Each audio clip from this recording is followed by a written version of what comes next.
Saksi ang buong mundo sa mga malalakas na bagyo na tumatama sa ating bansa. Ano nga ba ang dapat nating gawin kung mayroong paparating na bagyo? Dapat ay handa tayo bago pa ito dumating. Bago bumagyo, Ayusin ang bubong, kisame, alulod bago dumating ang bagyo.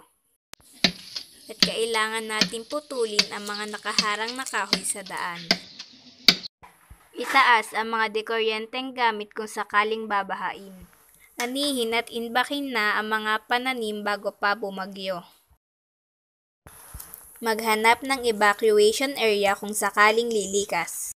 ugaliing manood ng TV upang makahanap ng mga iba't iba pang impormasyon. Kailangan na nating mag-imbak ng mga malilinis na tubig. Kailangan nating siguraduhin kung may pera pa tayo at itago natin ito sa maayos na lagayan. Maghanda ng survival kit na naglalaman ng mga bagay na kailangan at aabot ng 3 araw. Kagaya na lamang ng tubig, mga delatang pagkain, at damit. Sama na rin natin ang kandila, pati na rin ang lighter.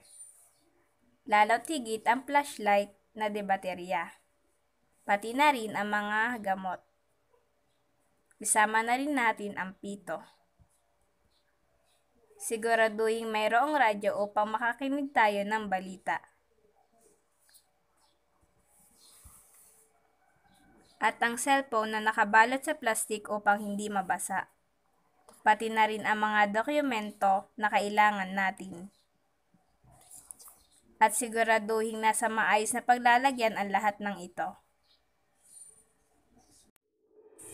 Ano nga ba ang ating dapat gawin habang bumabagyo? Narito ang mga halimbawa na pwede nating gawin para makaiwas sa mga sakuna. Habang bumabagyo, ingatan natin ang kandila, kaya sa isang planggana ilagay natin ang kandila at lagyan natin ito ng tubig upang makaiwas tayo sa sunog. Kung sakaling kayo ay lilikas, tumawag na sa pwedeng paghingan ng tulong. I-check kung may mga laman pa ang mga gasol. Mag-iwan ng sulat kung sakaling lilikas. At siguraduhin nating nailagay ang mga gamit sa maayos na lalagyan. Panatilihing nasa loob ng bahay habang bumabagyo. Gamitin ang pito kung kinakailangan. Makinig ng radyo kung kinakailangan. Isarado ng maayos ang bintana kung sakaling lilikas na. I-off ang switch para makaiwas disgrasya. Natili lang sa evacuation center habang hindi pa humuhupa ang bagyo. Kailangan ilak ang pinto kung aalis ng bahay at kung mag-evacuate na. Actual footage na nalanta ang bagyong Domeng June 13, 2018.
Alamin ang mata ng bagyo na makapaghanda. Antabayanan ang mga public storm signal na pinapalabas ng Pag-asa.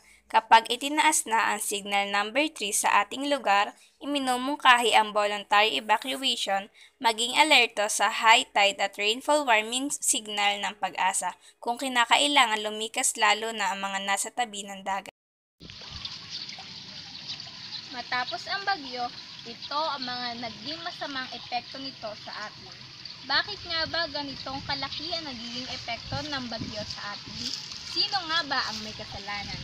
Tayong mga tao na gumagawa ng mga ikakadahilan ng ganitong pagkasira sa atin.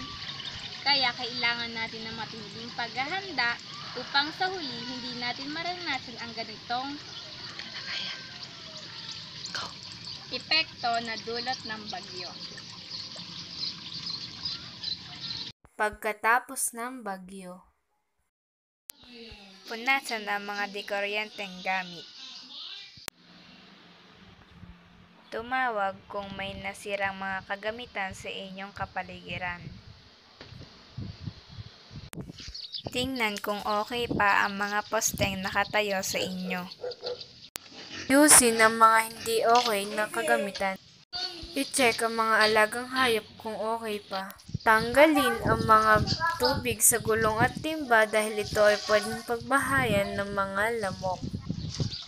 Magsuot ng bota kung lulusong sa baho o kaya lalabas ng bahay.